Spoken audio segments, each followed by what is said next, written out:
Les Amazoniens ont décidé de me soutenir et qu'ils ont accordé une trêve de 3 jours, donc d'autres disent une semaine, oui, parce que dans mon programme, je préconise le retour au fédéralisme. Et vous allez procéder comment? Est-ce que ça sera par référendum, justement? Attendez.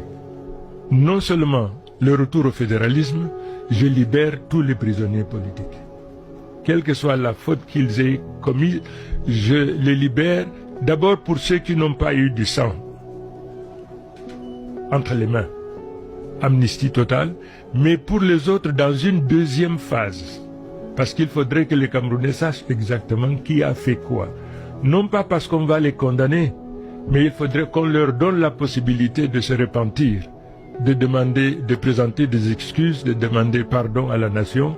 Et en ce moment-là, le chef de l'État, disposant donc de pouvoirs discrétionnaires dans ce domaine-là, leur accordera également l'amnistie. Donc, la différence que j'ai avec les autres, c'est que, je préconise donc le fédéralisme.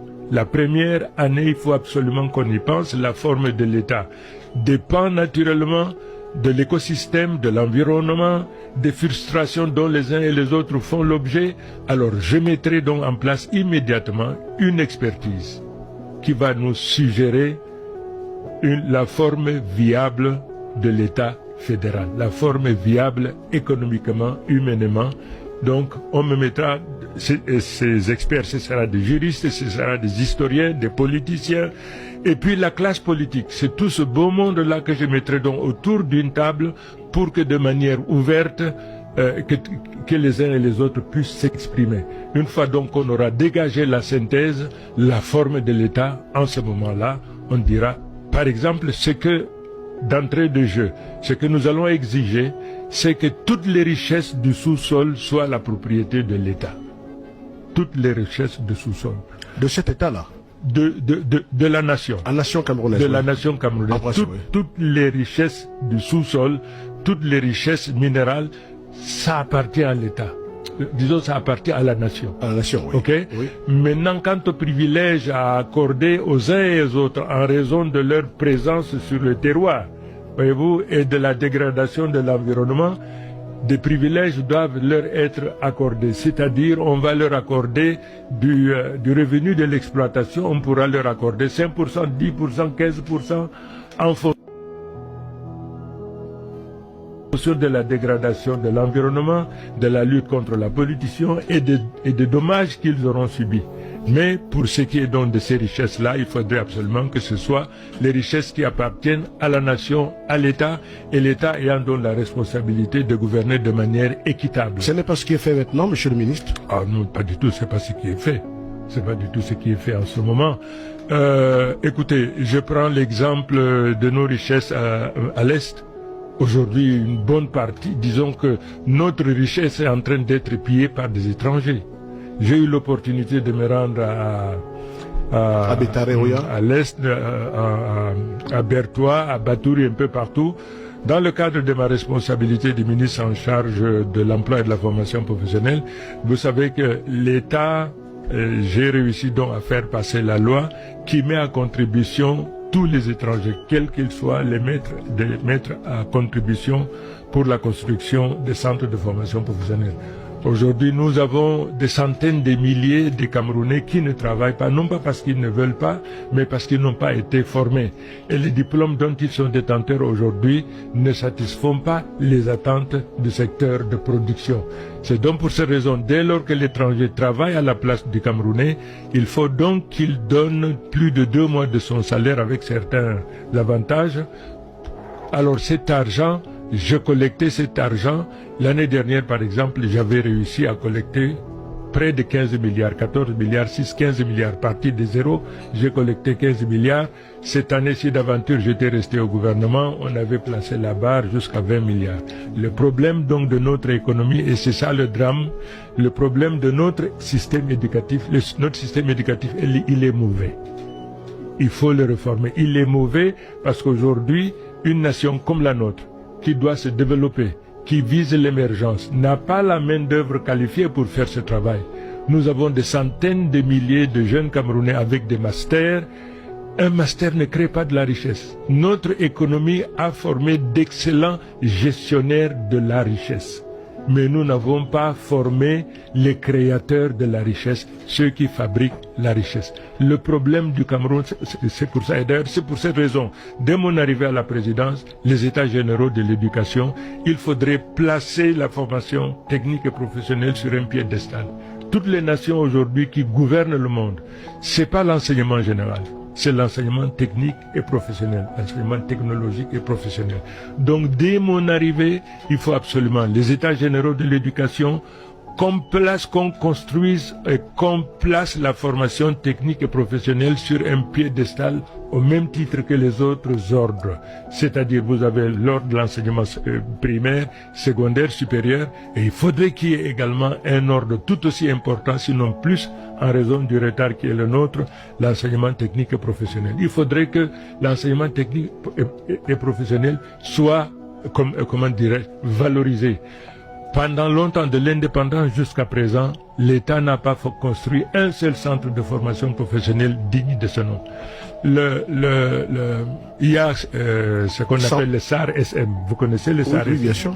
Alors, accordez-moi une seconde, parce que votre radio est une radio très suivie. Il faudrait que les parents comprennent une chose. Tout ce que vous avez dans votre maison, quel que soit ce que vous avez, il n'y a pas un master qui a contribué à sa construction. Tous les habits que nous portons ici, radio et télévision que nous avons, c'est pas l'enseignement général qui a construit ça. C'est l'enseignement technique et professionnel. L'enseignement technique et professionnel qui repose sur la science et autres. Donc ça, c'est très important. Je dis, dès que j'arrive, il faut absolument valoriser l'enseignement. Pourquoi est-ce que nous sommes pauvres aujourd'hui? Pourquoi? Nous sommes pauvres aujourd'hui parce que nous ne transportons rien. Aujourd'hui, nous dépensons 3 000 milliards, 3 à 4 000 milliards pour nous procurer ce que nous pouvons produire sur place. On dépense par exemple des milliards pour acheter du riz, du poisson, toutes choses que nous pouvons produire. Ça veut simplement dire où la cécité politique ou la faiblesse de leadership. Le jour où j'ai dit la chose suivante, que le master ne produise rien, il faut absolument, vous les parents, je vous demande de ne plus envoyer vos enfants faire des masters et autres. Il y a une levée de boucliers. Chiroma doit démissionner. Maintenant, évidemment, j'ai démissionné. Je pense que ça leur fera plaisir. Une levée de boucliers. Oui, Chiroma exagère, machin. Aujourd'hui, on parle de la professionnalisation de l'université. Aujourd'hui, on parle de l'étudiant entrepreneur. Simplement parce que, et je dois le reconnaître au Premier ministre, M. John Gouté, lors de conseil de cabinet, je martelais en permanence, nous allons dans le mur, nous ne produisons absolument rien du tout. Il faut valoriser la formation professionnelle. C'est à partir de ce moment-là, il y a 3 ans, donc on a pris et aujourd'hui tout le monde s'accorde à dire. Alors je dis que nous sommes pauvres parce que nous ne créons pas de richesses. Toutes les richesses du sous-sol là, nous les exportons et nous importons le produit fini avec l'inflation et tout ce que ça compte. Donc c'est notre pauvreté procède de la cécité, de l'incompréhension ou alors de l'égoïsme de ceux qui sont au pouvoir. Vous savez, moi, président de la République, les ingénieurs, je vous assure que je les mettrai un peu partout. Parce que il faut qu'on crée de la richesse. Aujourd'hui, je ne sais pas où se trouve notre